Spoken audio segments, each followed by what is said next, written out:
The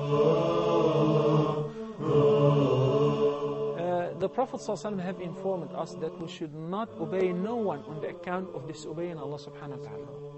So the superiority is to Allah's command. So if the husband tells his wife that I want you to shake hands with my colleagues, with my business partners, no, even if it leads to divorce. If the husband says to his wife that you have to party with me, with partners and so on, no, you have to take your hijab off, no. By any means, communicate with Allah subhanahu wa ta'ala. Definitely Allah subhanahu wa ta'ala knows your language and He will be very happy to answer your dua.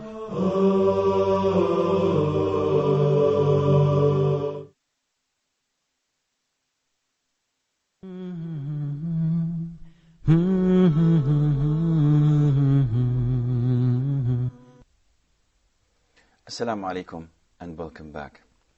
Now, we're talking about Abdul Muttalib and how he saw in his dreams for 4 continuous times someone coming to him and telling him that you have to redig the well of Zamzam.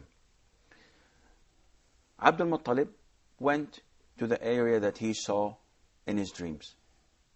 And he started digging with one of his children, because at the time he had only one child. So the people of Mecca came to him and said, what are you doing? Because he was one of the most influential people in Mecca. Wealthy, known to be wise and strong. So he told them that I am digging the well of Zamzam. And while he was doing that, Zamzam came out to the surface and it was water all around. Now imagine the situation of the people of Mecca. They could not get water except from miles and miles at the outskirts of Mecca. And they did not have any pipes or water systems. All what they could do was to get their camels with skin containers, big skin containers, and fill whatever they can. And now, in the middle of their city, comes this well of pure and sweet water, and they don't have to do this anymore to go for 3 or 4 hours journey to get this amount of water. So they told Abdul Muttalib, well, we should share in this water, because it was found in Mecca. He told them, no way, this water is mine, I control it, and I have the honor. He did not want to deprive people from drinking at all. They're generous, but their generosity was associated with their pride. They wanted to have the honor to be controlling this water. So whenever someone mentioned the name Zamzam, it was associated with their tribe and with their ancestors. So he told them, sorry, I found it. I saw the dream, so it's mine. Now, because Abdul Muttalib had only one child, meant that he was not strong enough to fight. Because one man can fight 5 men, 10 men, but you cannot fight the whole tribe. And you cannot inflict as much harm as you want, because you are a minority. Yes. So he was overwhelmed by the other tribes and by the other families of Quraysh. And he refused to give away Zamzam. But he had no hope. He did not have any other solution. So the only thing that came up to them was to travel to the north, to the Sham district, where there was a fortune teller. So it came up to them that, okay, let's go to this fortune teller and let her draw the lots, and then we will know who is to be responsible for the water Zamzam. If Abdul Muttalib had people to support him, to back him up, to strengthen his position, he would not have agreed. But he had no other choice. So they got their caravan ready, and they started traveling up north, northeast, where this fortune teller is. And usually fortune tellers, not usually, all the time, they are aided by the jinn. So this by itself is a major sin, and it nullifies Islam.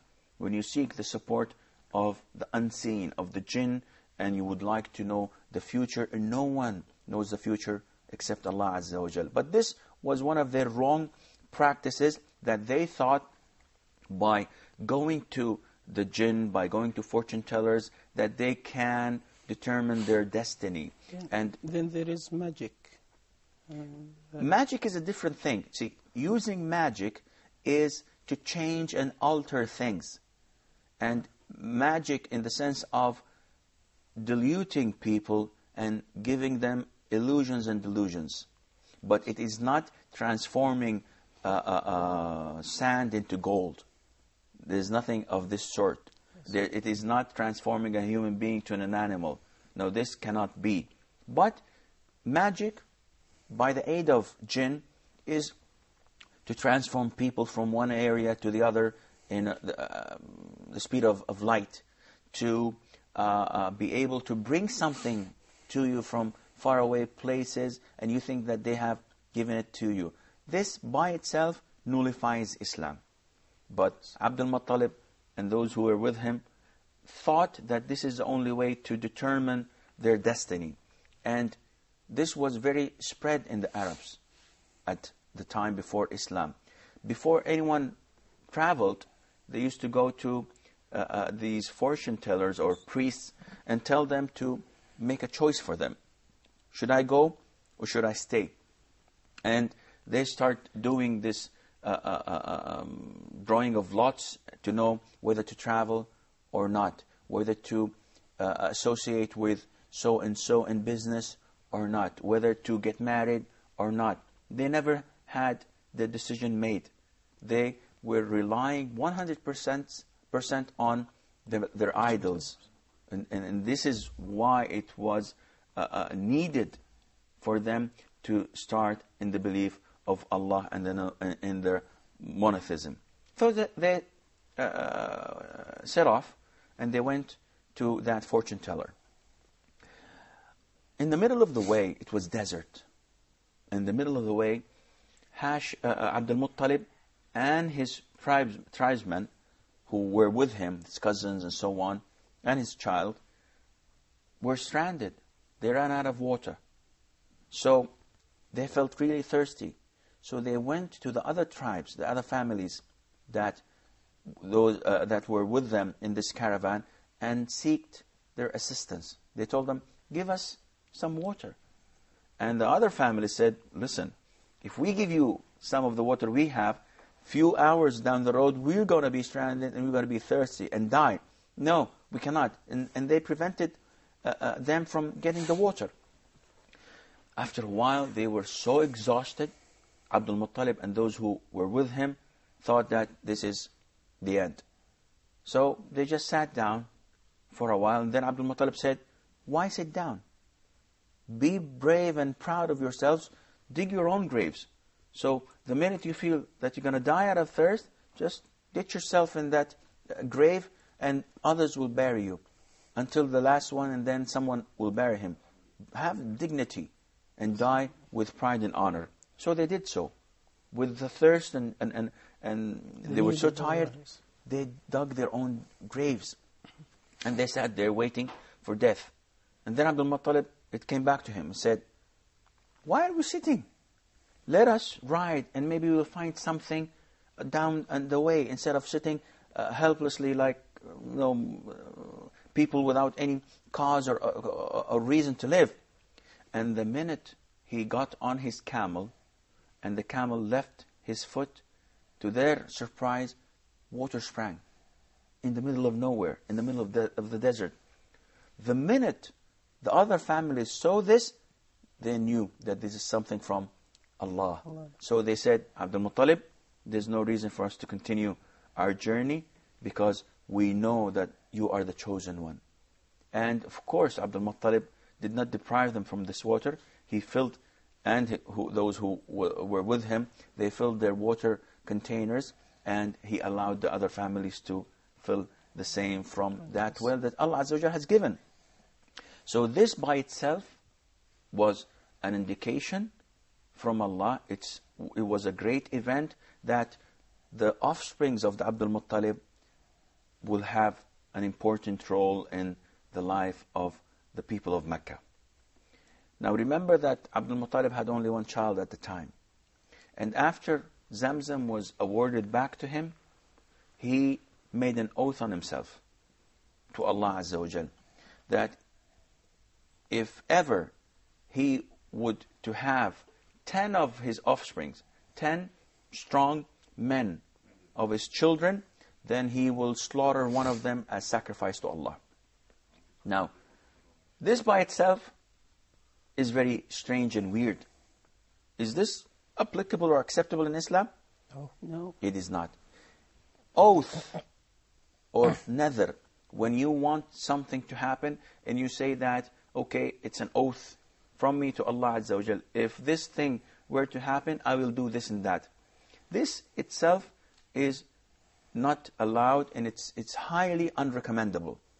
For example, if a person says, if I pass the exam, I'm going to pay, or I'm going to slaughter a sheep and spread the meat of it to the poor.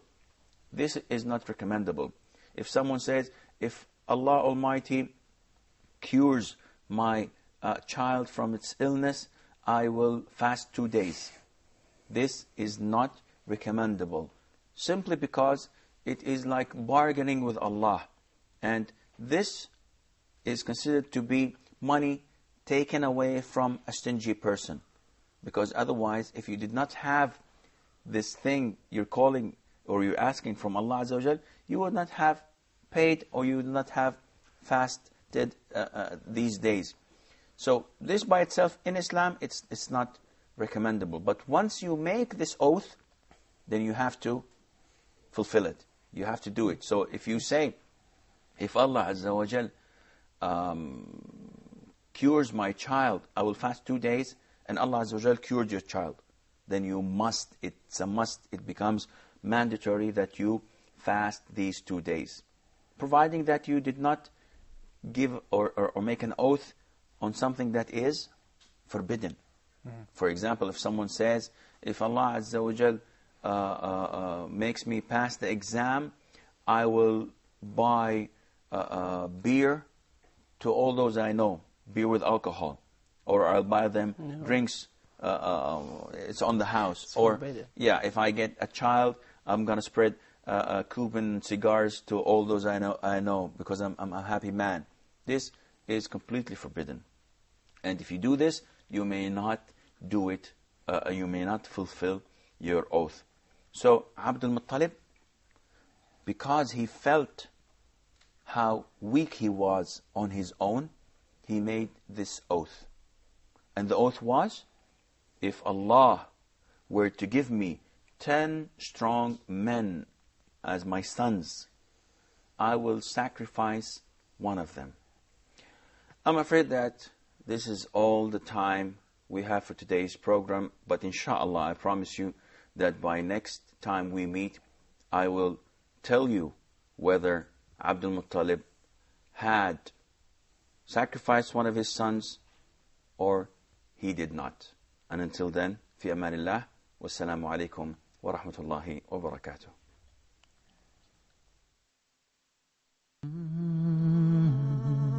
Mm-hmm.